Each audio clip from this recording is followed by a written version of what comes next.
Bets हैं। FMCG sector में तेजी देखने को मिल रही है और कोलगेट भी दिखाइए, एक बार देख लेते हैं वो किस तरह का प्रदर्शन दिखा रहा है। दरअसल ये तमाम स्टॉक्स हैं जो जिनका वेटेज एमएससीआई इंडेक्स में बढ़ सकता है।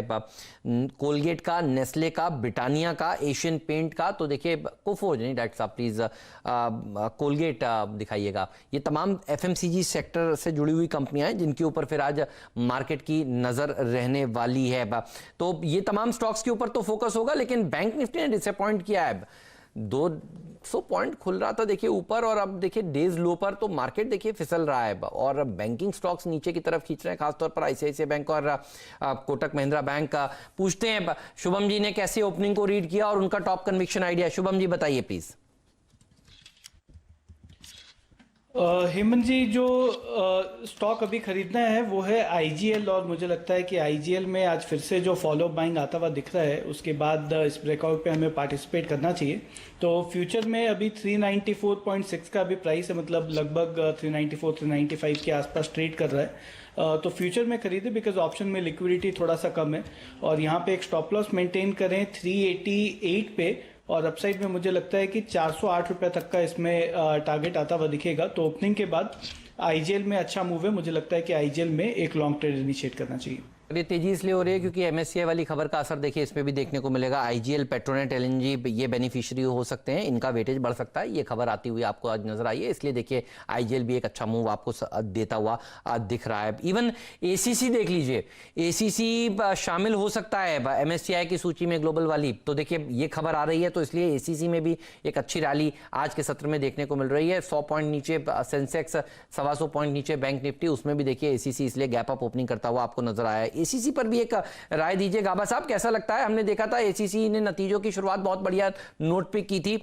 बहुत ही शानदार रैली पूरे के पूरे स्टॉक में देखने को मिलती है और सेक्टर ने बढ़िया प्रदर्शन दिखाया था। साथ में श्री सीमेंट भी देखिए, श्री सीमेंट भी बेनिफिशियरी होगा क्योंकि ये भी दरअसल एमएससीआई की रीबैलेंसिंग का फायदेमंद वाला स्टॉक हो सकता है। एसीसी अच्छा लगता हो तो वो, श्री सीमेंट अच्छा लगता हो तो वो, दोनों पर एक राय दीजिए प्लीज। बिल्कुल, मुझे लगता है एसीसी का जो चार्ट है बेसिक स्ट्रक्चर पॉजिटिव है। 1580 का एक स्ट्रॉन्ग सपोर्ट जोन है, 1640 से एक पॉसिबिलिटी है। रही बात श्री सीमेंट की, यहाँ पर भी वैसा ही चार्ट है, 20,400 के करीब स्ट्रॉन्ग सपोर्ट जोन है। अगर आपको मिलता है तो शायद करीब 21,400 के आसपास एक बार प्रॉफिट बुकिंग करनी चाहिए। जो नीचे आया है उससे लगता है कि नीचे आने में वीकनेस है, मतलब स्ट्रेंथ है इसमें श्री सीमेंट में। तो वीरू अगर आप देखें गौर से टॉप 10 स्टॉक एफएनओ में कौन से अच्छा प्रदर्शन दिखा रहे हैं, तो आप देखेंगे ये जो एमएससीआई वाली खबर है इसी का असर देखने को मिल रहा है। कोटक बैंक चलिए आप कह सकते हैं कि नतीजे का असर भी है, अब ब्रोकरेज हाउस की अपग्रेड्स का असर भी है। दूसरा स्टॉक देख लीजिए नेस्ले, ये बेनिफिशियरी है। तीसरा एसीसी, ये बेनिफिशियरी है। पांचवा देखिए आप श्री सीमेंट।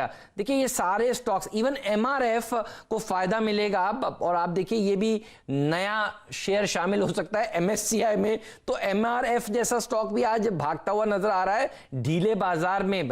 और आईजीएल, तो टॉप 10 में जो 6-7 स्टॉक हैं हरे निशान में एफएनओ में, वो दरअसल एमएससीआई का एडिशन का या फिर वेटेज बढ़ने का इंपैक्ट वाले शेयर हैं और वहीं पर सबसे ज्यादा एक्शन है।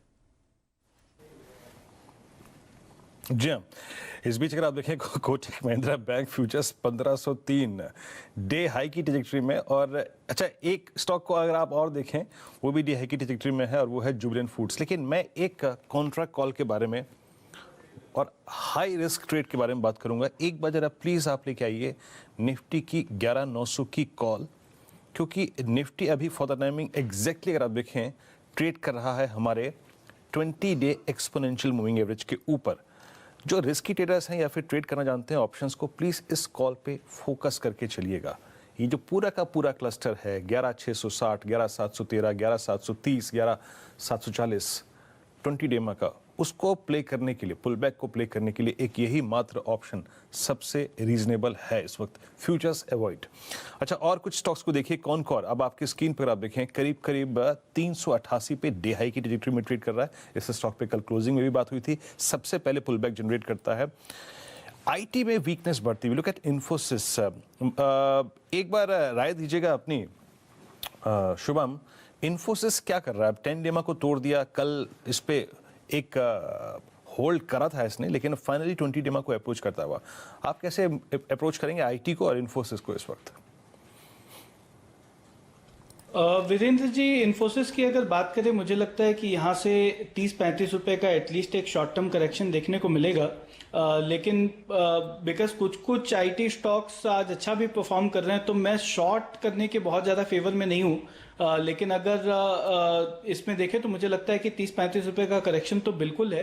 तो अभी फिलहाल यहाँ पे कोई ट्रेड नहीं होगा, बट अगर 30-35 रुपए का करेक्शन हो जाता है तब मुझे लगता है कि अगर शॉर्ट ट्रेड किसी के पास ऑलरेडी है तो 1065 के आसपास एक बार मुनाफा बांधने का वहां पे मौका मिलेगा। और एक शॉर्ट ट्रेड मुझे ऐड करना है जो मुझे लगता है कि एक ब्रेकडाउन आता हुआ दिख रहा है, और वो है इंडिगो पे। अगर हम इंडिगो को देखें तो वहां पे एक ब्रेकडाउन आज आता हुआ दिख रहा है, और बहुत स्टिफ कॉल रेजिस्टेंस से ये स्टॉक ने रिबाउंड किया है। तो मुझे लगता है एक्सपायरी पर्सपेक्टिव से एक यहाँ पे हमें डाउनसाइड देखने को मिलना चाहिए। तो इंडिगो का 1300 के स्ट्राइक का जो पुट ऑप्शन है लगभग 8 रुपए के आसपास ट्रेड कर रहा है, इसको खरीद सकते हैं। यहाँ पे एक स्टॉप लॉस मेंटेन करें 3 रुपए पे, और अपसाइड में मुझे लगता है कि 18 से 20 रुपए तक का भी टारगेट इस पुट ऑप्शन के लिए आता हुआ दिख सकता है। तो इंडिगो का ब्रेकडाउन मेरा प्रेफर्ड बेट होगा यहाँ पे शॉर्ट करने के लिए।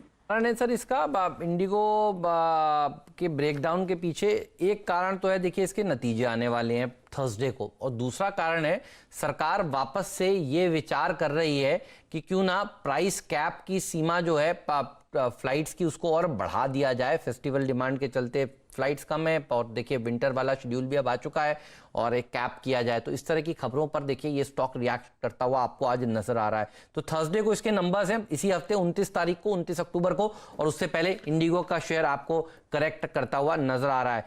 लेकिन देख लीजिए एंजल ब्रोकिंग विरूप, और देखिए कल की थीम, ब्रोकिंग कंपनियां पैसा बना कर देंगी, पैसा तो यहीं बनेगा। 14% ऊपर एंजल ब्रोकिंग आपको इस समय नजर आ रहा है। तो ये देखिए दिन के हाईज पर ये शेयर कारोबार करता हुआ आपको इस समय दिख रहा है, अच्छा प्रदर्शन दिखा रहा है। फिनोलेक्स इंडस्ट्रीज भी देखिए, ये आज का सुबह कविता जी का टॉप ट्रेड था, 5% ऊपर ये शेयर कारोबार कर रहा है। और हमारे दूसरे मेहमानों को भी देखिए ये स्टॉक का पसंद था, और जो ब्रोकरेज हाउस की रिपोर्ट थी, जो जेफरीज की रिपोर्ट थी, वो 640 की बात कर रही थी, तो देखिए ये भाग रहा है। एक बार दिखाइए एस्ट्रल पॉली क्या चल रहा है, महिंद्रा ईपीसी का क्या हाल है, और मन इंडस्ट्रीज के नतीजे आ जाने वाले हैं। देखते हैं क्या ये शेयर भी मूव करना शुरू कर रहे हैं, क्योंकि अगर फिनोलेक्स इंडस्ट्रीज ने अच्छा प्रदर्शन दिखाया तो होप ये होगा कि ये कंपनियां भी अच्छा प्रदर्शन दिखाएंगी। तो इन स्टॉक्स के ऊपर भी आपकी नजर जरूर होनी चाहिए। मन इंडस्ट्रीज देखिए इस समय करीब 0.5% ऊपर ट्रेड करता हुआ आपको नजर आ रहा है। तो पीयर ग्रुप की कंपनियां